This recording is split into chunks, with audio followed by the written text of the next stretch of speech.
4 PM Delhi देख रहे हैं आप और मैं हूँ आपके साथ शाहीन खान। लगातार इस चुनाव में माँ से कई बातें प्रधानमंत्री मोदी जी ने कही, लेकिन एक चीज पर सभी की नजर थी कि कब पीएम मोदी माँ से मणिपुर जाएंगे। जी हाँ, पिछले 1 साल से मणिपुर में हिंसा जारी है, लेकिन पीएम मोदी ने लगातार माँ से मणिपुर कहने में परहेज की, लेकिन अब एक बार फिर मणिपुर पर सियासत गर्म हो गई है। जी हाँ, और ये मणिपुर की सियासत गर्म होती है आरएसएस प्रमुख मोहन भागवत की तरफ से। मोहन भागवत ने एक बड़ा बयान मणिपुर को लेकर के दिया है।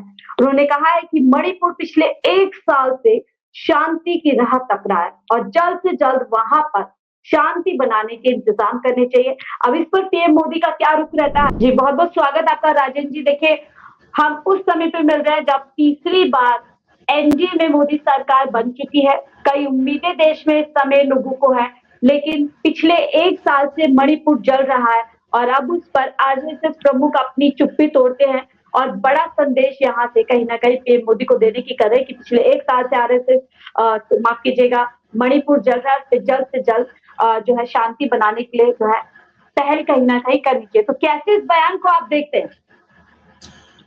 नमस्कार जी, मैं आपके दर्शक 4 पीएम के सारे दर्शकों को मैं कुछ मणिपुर के बारे में जो आपको बताना चाहता हूँ। और जो एम फैक्टर जो है, अभी मोहन भागवत के जो एंट्री हो गए, मोहन भागवत भी एम फैक्टर में आता है। पिछले 1 साल 1 महीने पिछले 3 मई को शुरू हुआ था ये दंगा फसाद।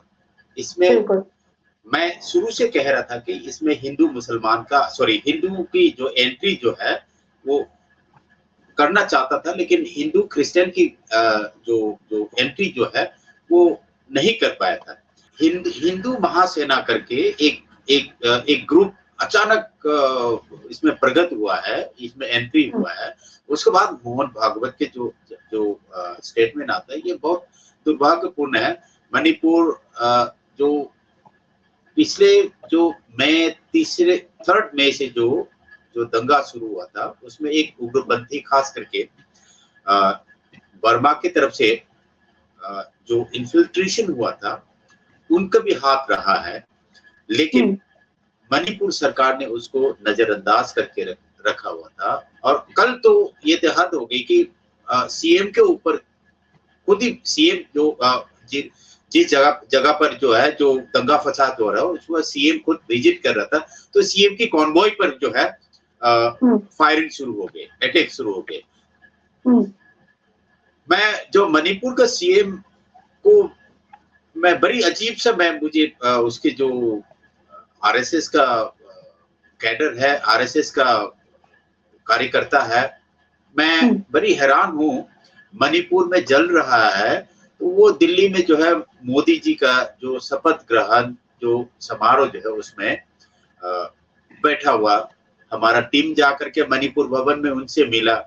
अगर आप इस स्थिति को अगर संभाल नहीं पाता तो आप या तुरंत आपको मॉरल ग्राउंड पर जो आपको इस्तीफा देना चाहिए, अथवा जो आपके जो डीजीपी जो है, आपके जो लॉ एंड ऑर्डर सिचुएशन जो है उसको अगर हैंडल नहीं कर पाता तो आपके डीजीपी को बर्खास्त कर लेना चाहिए था।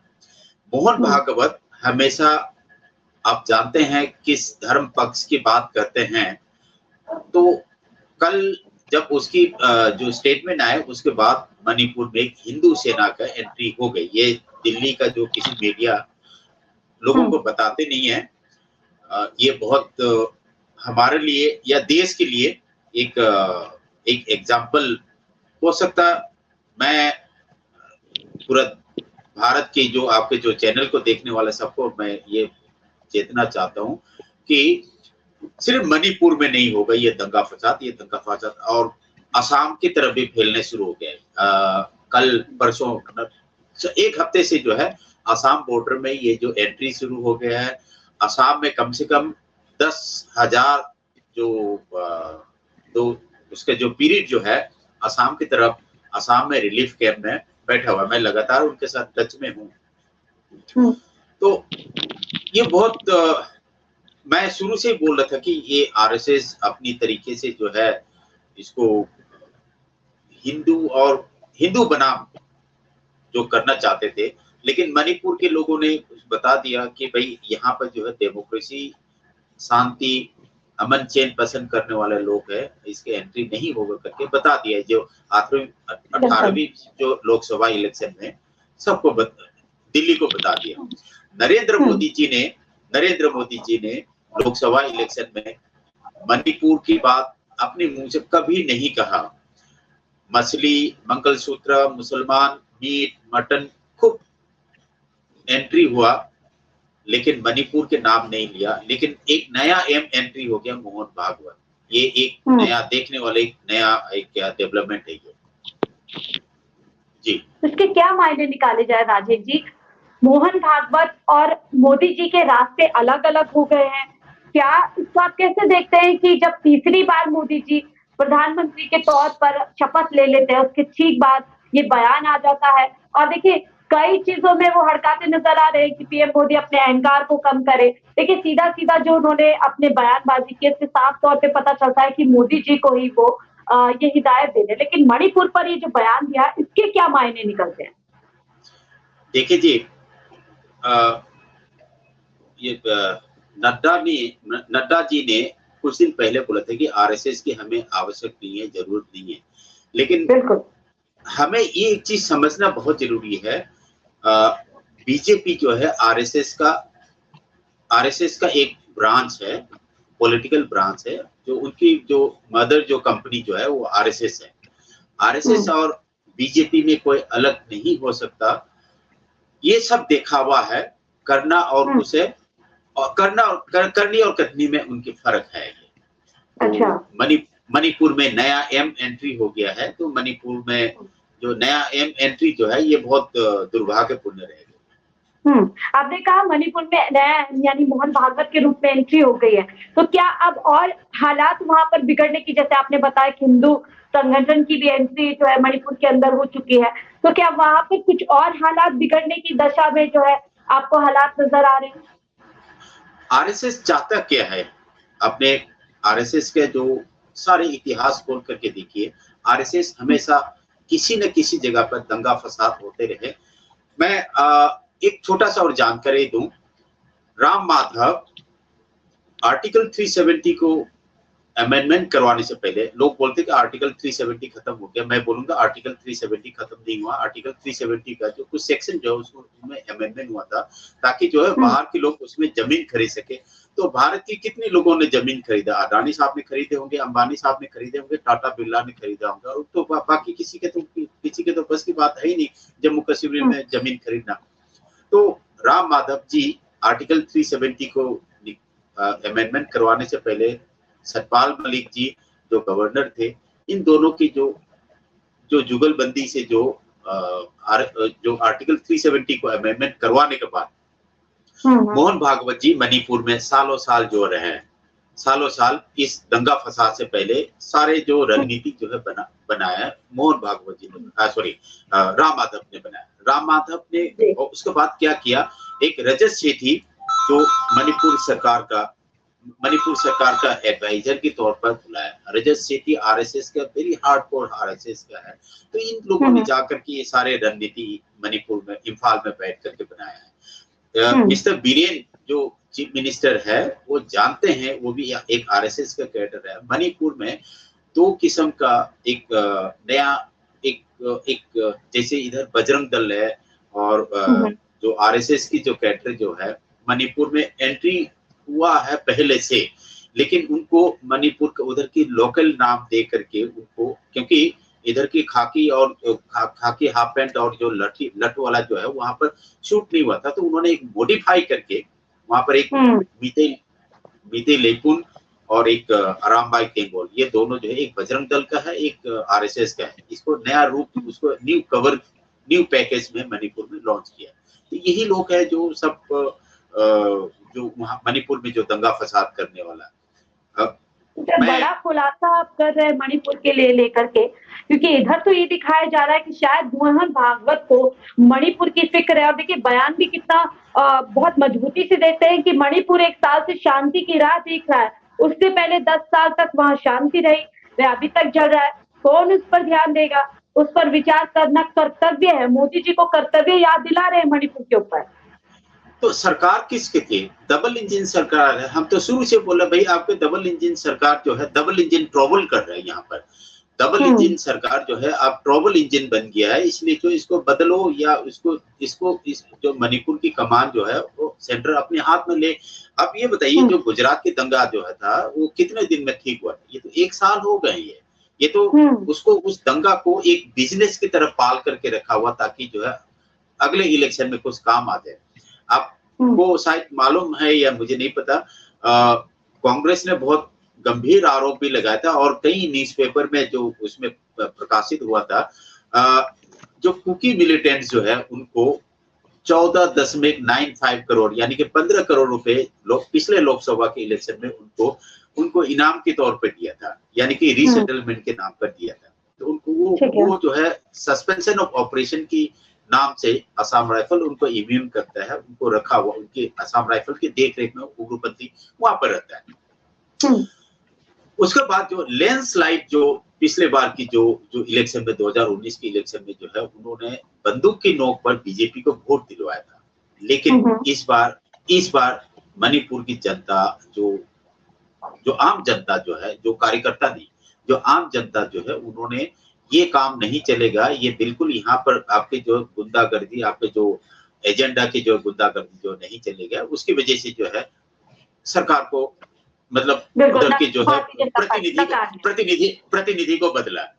मैं किसी पार्टी के नाम को नहीं लेना चाहूंगा, लेकिन ये जो डबल इंजन सरकार जो है एक ट्रबल इंजन बन गया मणिपुर के लिए, ट्रबल इंजन के तौर पर है। ठीक है, एक बड़ा सवाल लेते हैं यहाँ पर, तो क्या लग रहा है राजेंद्र जी, ये जो बयान दिया गया है इससे कोई उम्मीद जो है मणिपुर के लोगों के लिए नहीं बचती है?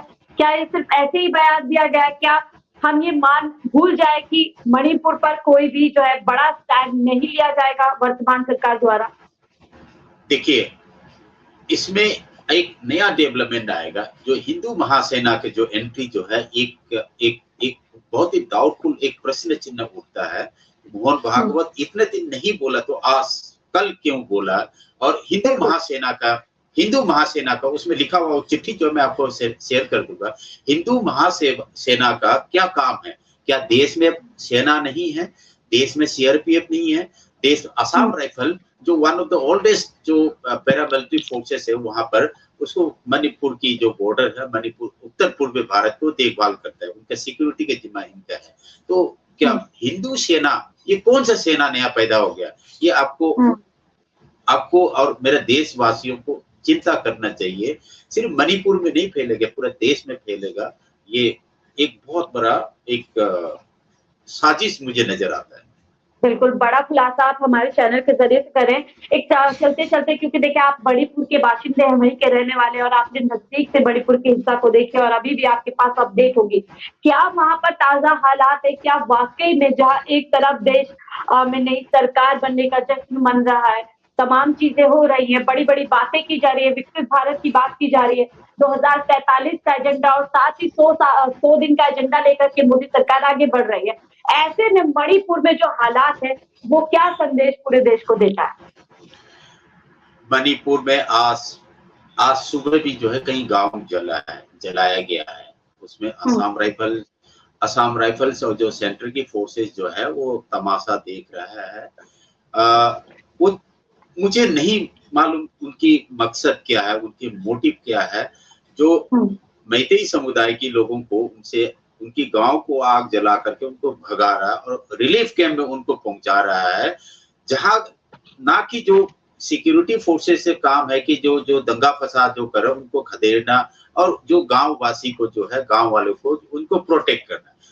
हालांकि तो बिल्कुल उल्टा, जो गांव के लोग हैं उनको इवाकुएट करके उन्होंने असम और जो थोड़ा सा जो प्लेन एरिया जहां पर जो टाउन एरिया है वहां पर उन्होंने रिलीफ कैंप पे शिफ्ट किया और उन उग्रपंथियों को जो खुले आम छोड़ते। ये बहुत एक सोचने वाले, हमें समझ में नहीं आए ये चीज। बिल्कुल चिंता वाली बात है। आखिरी सवाल की तरफ बढ़ते हैं सर, चलते चलते आप, क्योंकि विपक्ष इस समय मजबूत स्थिति में है, काफी सीट आए हैं, काफी नंबर्स आए हैं, उधर ही एनडीए की सरकार इस समय है, कम से कम मोदी सरकार नहीं है, तो आपकी दोनों से क्या उम्मीद है, खासतौर से मणिपुर को लेकर के? क्या मणिपुर के लोग इस समय विपक्ष और देश की सरकार से चाहते हैं?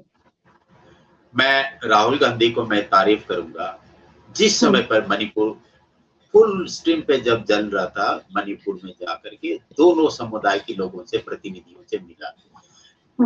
आरएसएस का जो हिस्ट्री, आरएसएस का हिस्ट्री को आप खंगाल के देखोगे, दंगा फसाद से उनकी हिस्ट्री शुरू होता है, दंगा फसाद से खत्म होता है।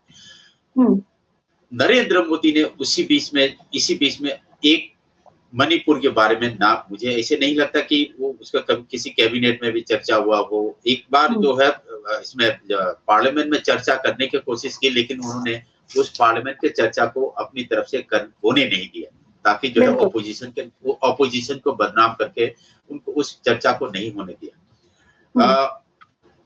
मणिपुर को ठीक करने में, क्योंकि मणिपुर की पॉपुलेशन ज्यादा से ज्यादा जो 34 लाख, 32 से 34 लाख के करीब है, क्योंकि उसमें बहुत सारे बर्मा म्यांमार की तरफ से जो है अभी इन्फिल्ट्रेशन हुआ है, उसको सारे मिलाकर के 32 से 34 लाख के करीब है।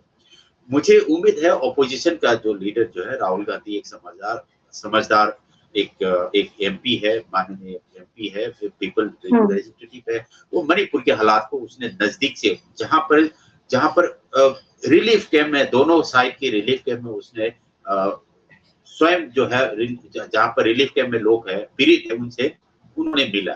तो मुझे उम्मीद है राहुल गांधी से, मुझे नरेंद्र मोदी से ऐसे कोई अपेक्षा नहीं करता हूँ, क्योंकि नरेंद्र मोदी का जो बिल्कुल जो रवैया, इसी के साथ देखिए चर्चा को पूरी तरीके से हम यहीं पे समाप्त करते हैं और आगे भी आपसे जुड़ेंगे, हालात का जायजा लेंगे मणिपुर का। लेकिन बड़ी बात यहाँ पर कह रही है मणिपुर की जनता, मेरे हिसाब से जो राजन जी समय कह रहे हैं वो सिर्फ अकेले नहीं कह रहे, मणिपुर की जनता इस समय नरेंद्र मोदी से कहीं ना कहीं निराश है और कहीं ना कहीं अब उम्मीद पूरी तरीके से नरेंद्र मोदी से खत्म हो चुकी है, क्योंकि अगर उन्हें मणिपुर की सुध लेनी होती तो पिछले 1 साल में ले ली होती। वहीं राहुल गांधी तमाम जो सिचुएशन उस समय थी उसके बावजूद वहां पर विजिट किए थे और हालातों का जायजा दिया था, और अब कहीं ना कहीं अभी भी वहां के लोगों को राहुल गांधी से एक उम्मीद रखते हैं कि शायद वो संसद भवन के अंदर मणिपुर के मुद्दे को एक बार फिर से मजबूती के साथ उठाने का काम करेंगे। मणिपुर के मुद्दे पर आप क्या सोचते हैं, हमें अपनी राय जरूर बताएगा। और क्या आपको लगता है अब नई सरकार में मणिपुर के जो हालात है उसको गंभीरता से लिया जाएगा और कोई बड़ा कदम मणिपुर के ऊपर उठाया जाएगा? देखते रहिए 4PM। फिलहाल के लिए दीजिए मुझे साथ।